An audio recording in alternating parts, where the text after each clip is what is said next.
Hey guys, it's Holly. So today we're gonna have a look at a DC set. Wow, I know. I mean, of course, it's Batman just like the rest of them, and it is the brand new minifigure scale tumbler set, which is set 76239, the Batmobile Tumbler Scarecrow Showdown. Now, personally, I'm not a massive fan of the film Batman Begins. I found it quite slow, and even just the tumbler as a vehicle, it's not my favorite. It's a bit bulky, but I really love minifigure scale sets. So when I saw this coming alongside the massive Dark Knight themed tumbler, I was very excited. I went straight for this one instantly. I don't think I'm gonna buy that big tumbler. I kind of just want to buy Heath Ledger and that's about it, and I feel like a lot of people will be the same, but I had a fantastic time building this. Honestly, I really enjoyed the process and just the design of the set as a whole, so let's go have a look at it. So here is the tumbler all built up, and I enjoy this set a lot more than I thought I would, especially considering I'm not a massive fan of the tumbler's design overall. I think it works really nicely. I think this set is incredibly well built, and I had a lot of fun during the entire build process, which was really good. But before we take a look at the vehicle itself, let's have a look at the two figures. So first up, we have the Dark Knight Batman himself, and he comes along with a good old batarang as well as this grappling gun. And overall, I really like the design of this Batman. I think it's really nice. Of course, I would have loved to have leg printing, but I guess you have to buy the big tumbler for that. But even then, I feel like the torso played it just a tiny bit safe. But even then, I really like it, specifically his belt, which is like a nice shiny bronze. I think that looks really good. It's also got that sort of new but not new modern sort of Batman cowl that was first introduced in like sort of the 2012 sets. You've also just got a generic Batman face. It's really nothing special, nothing new, nothing too interesting there, but you know, it works for this set. But I feel like the most interesting part is actually the cape, which just has one singular hole. It doesn't fold over or anything like that. Like, it is just a single hole cape,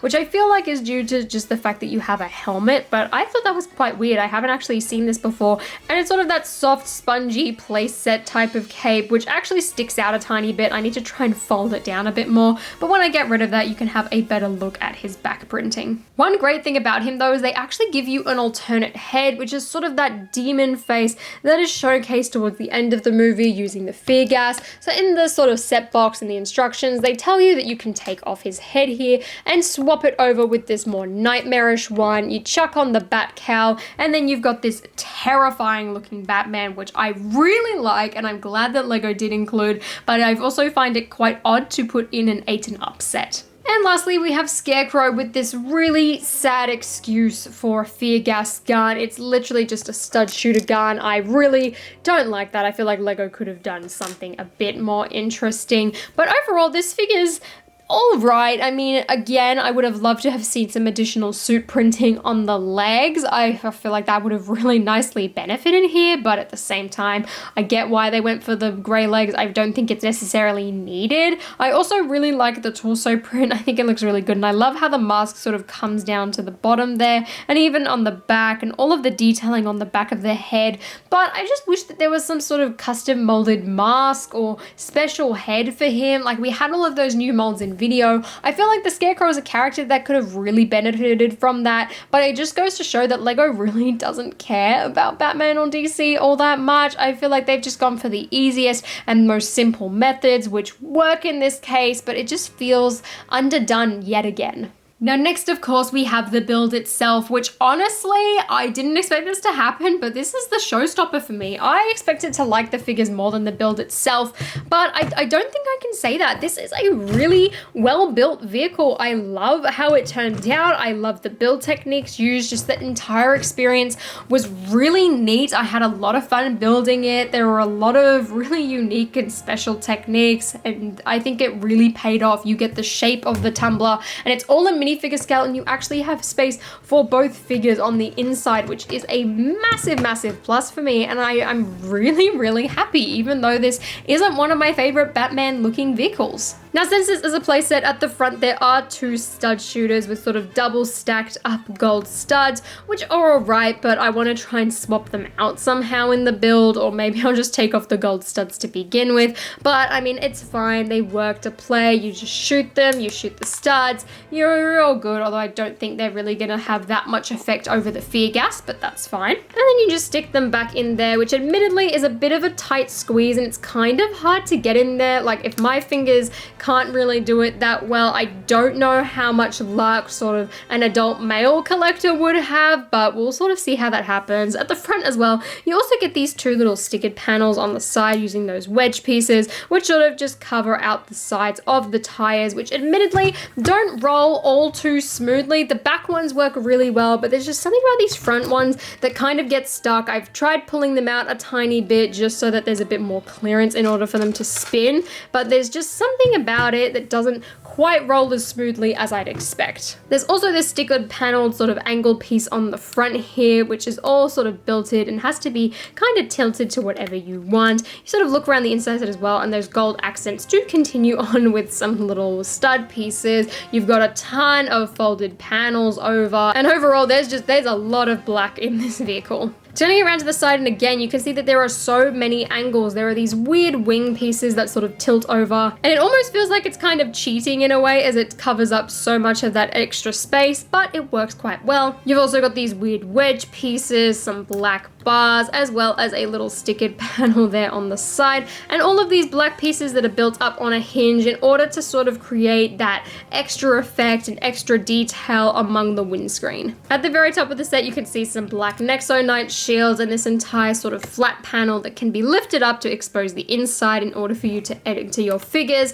You've got more wedge pieces, more sort of bars, studs, angled panels. There's just a lot of wedge pieces and a lot of armored pieces in this set, but it works and it pays off. Around the other side as well is built pretty much exactly the same, just mirrored as you'd sort of expect. And at the back you have the giant tires that really sort of give the tumbler feel. Now, it's important with these as well to pay attention to the instructions, as the actual insides of the wheel have to go a certain way in order for this to work, so do pay attention to that if you do build this set. And at the back you have this giant exhaust, which I would have loved to have seen sort of a flame coming out of there, but you know, never mind, I'm fine without it. Sort of seeing through as well, you can see some gold telescopes sort of lifting the whole thing up. And that is one comment that I do have about this tumbler, is that it feels like there are quite a few gaps. Like, you look here, giant gap here around the front, even the way that these wedge pieces are done, specifically as well with these wings, you've just got these giant holes here, but at least it's all completely finished off around the back, which I really like, and it's all smoothed off, again with gray and very, very dark gray, just in theme with Batman. Now, on the inside, like I said, you can lift up this panel and actually fit 2 of the figures, which I really like. There's even a clip for you to hang up the Batarang. Then in order to fit these characters in, you just bend Batman's legs and he can sit over on the driver's seat. And then you've got the Scarecrow. If you rip off a gun here, you can fold up his legs and also sit him in the vehicle, which I think is pretty cool. I mean, if you're a kid, I know personally I would sort of stick Batman and Robin in here instead of Batman and the Scarecrow, but I love the fact that you can do that, close the lid and have both of the figures inside the vehicle. Now, inside of the car itself, if I just rip off the roof, you can see that there are these 2 little stickered panels over here. You've also got this sort of center edge console, as well as a little steering wheel, which all it is represented by this bucket handles, which I just accidentally ripped off there, which I thought was pretty neat and actually gives it more of a Batman feel. I guess these green slope pieces as well are sort of meant to represent sort of the heads up displays. You've also got these curved pieces in order to be seat backing, and just overall, considering the size of this vehicle, I think it's a really well done interior. So that is the entire Batmobile, and I had a blast building this. It was a really fun build experience. I also really like the figures, and for someone like me who isn't a huge fan of just the tumbler design, this is an amazing alternative to get since it is minifigure scale. It's also a lot more budget friendly than the giant one, and it still captures the look and feel really nicely. It's also really good to get a Scarecrow figure for once, although I would have personally preferred Harvey Dent, Two-Face, even even just the Anne Hathaway Catwoman would have been really nice. As much as I would have loved to have sort of a hospital Joker or even just the Joker in this set, I get why you're gonna put him in the big one. It's okay. But for the price, I really like this set, and I don't think you can go wrong if you are a Batman fan. Even if you're like me and you're not a huge fan of sort of Batman Begins, this is a really good buy. But let me know what you guys think of this set in the comments down below, and if you plan on buying this yourself, and if you enjoyed the video, please give me a big thumbs up and consider subscribing to my channel down below. And until next time guys, I'll see you later.